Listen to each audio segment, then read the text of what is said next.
नमस्कार दर्शकों, आप देख रहे हैं इंडिया न्यूज़। और भारत ने पहली टेस्ट के हार का बदला ले लिया है। भारत और इंग्लैंड की सीरीज खेली जा रही है और ऐसे में दूसरा टेस्ट समाप्त हुआ और भारत ने एक शानदार जीत हासिल करी।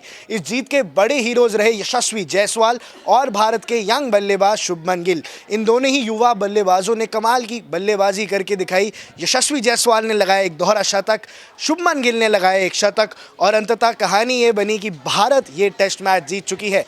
पहले मैच के बाद भारत के उम्मीद थोड़ी डाउन हो चुकी थी। ऐसा माना जा रहा था कि बेसबॉल के चलते, बेसबॉल की वजह से हार मिली है इंडियन टीम को और वो पहला टेस्ट मैच ही हार गए।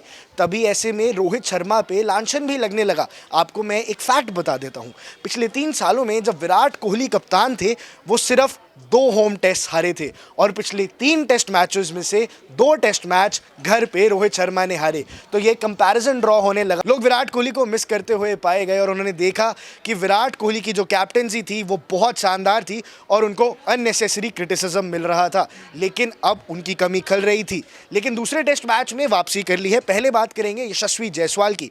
यशस्वी जायसवाल अपने आप में शानदार खिलाड़ी हैं। इनकी कहानी बेहद दिलचस्प है और ये शुरुआत से लेकर अंत तक टिके रहे और इकलौते ऐसे बल्लेबाज थे जिन्होंने दोहरा शतक बनाया। और ये क्रिकेट इतिहास में दूसरी बार हुआ कि एक खिलाड़ी ने दोहरा शतक बनाया हो और दूसरा कोई खिलाड़ी उस टीम का, उस पारी का 35 रन भी पार नहीं कर पाया।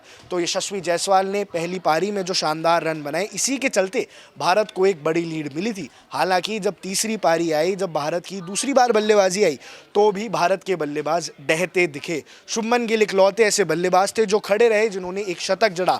उनके शतक के बाद विराट कोहली ने इंस्टाग्राम पे पोस्ट भी डाली और उनकी सराहना भी की कि शुभमन गिल एक यंग फ्यूचर टैलेंट है। और आपको बता दूं, दूसरी पारी में तीसरे और चौथे दिन पर आकर शतक बनाना अपने आप में एक बड़ी बात है। लेकिन क्रेडिट जाता है गेंदबाजों को। पहली पारी में जिस प्रकार से जसप्रीत बुमराह ने गेंदबाजी करी और 6 विकेटें चटकाई, साथ ही साथ कुलदीप यादव के नाम भी 3 विकेटें रहीं।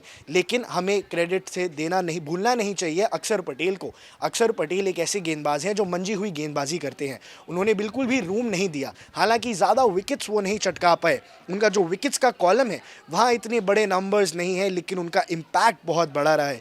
दूसरी पारी के अंदर भी अच्छी गेंदबाजी करी जसप्रीत बुमराह ने। इन टोटल पूरे मैच में 9 विकेटों के साथ जसप्रीत बुमराह भी इस मैच की हाईलाइट रहे। लेकिन जो बड़ा चिंता का विषय है कि बाकी बैटिंग ऑर्डर अभी भी परफॉर्म नहीं कर रहा है। शुभमन गिल के बल्ले से फिर भी शतक आ गई है, लेकिन श्रेयस अय्यर के ऊपर एक बड़ा प्रश्न चिन्ह बन गया है। विदेश छोड़िए, अब ये भारतीय सरजमीं पर भी रन नहीं बना पा रहे हैं और जिस हिसाब की विकेट विशाखापट्टनम में थी, 400 रन बड़े आराम से बन सकते थे। वहीं जैक क्रॉली जैसे बल्लेबाज जिन्होंने दोनों पारियों में रन बनाए हैं, वो अगर इंडियन गेंदबाजों पे भारी पड़ रहे हैं, तो वहीं इंडिया के मंजे हुए बैट्समैन वो क्यों नहीं रन बना पा रहे हैं। रोहित शर्मा का बल्ला भी बेहद फ्लॉप चल रहा है। तो अब रोहित शर्मा की कप्तानी के साथ साथ उनके बल्लेबाजी पर भी सवाल उठ रहे हैं। लेकिन चलो, वापसी तो हो गई है। अब ये सीरीज जीतने के ऊपर दमखम रहेगा। 1-1 की बराबरी हो चुकी है। वाइट वॉश का सपना तो भारत का टूट चुका है, लेकिन कई एक्सपर्ट्स ने प्रेडिक्ट किया था कि 4-1 से भारत ये सीरीज जीतेगी। अगर ऐसा होता है तो हमें कमेंट सेक्शन में ज़रूर बताइए। लेकिन इस मैच में सबसे पसंदीदा परफॉर्मेंस आपको किसकी लगी, ये भी हमें कमेंट सेक्शन में ज़रूर बताना।